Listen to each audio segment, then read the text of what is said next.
Okay guys, may napanood akong video, no. Nangyari to sa Taiwan, sa Nantuo, Taiwan, okay? Isa tong simpleng accident lang pero medyo hindi dapat mangyari lalo-lalo na kung pwede namang maiwasan, no.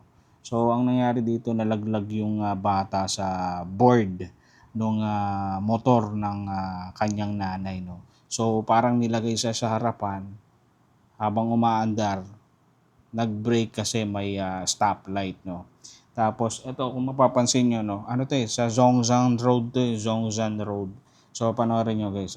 Ngayon guys, ito yung motor nung ayan yan.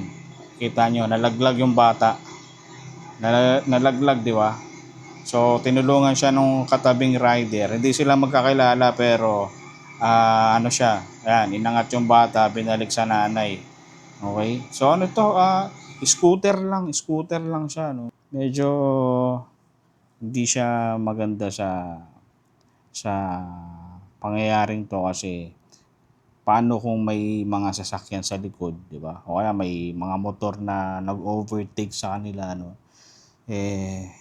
Kawawa yung bata. Buti na lang talaga walang nangyaring masama, no. After mahulog ng bata, naiangat agad, nabalik sa nanay. Ang mahirap pa nito, no, walang helmet yung bata. Okay? Yun lang naman.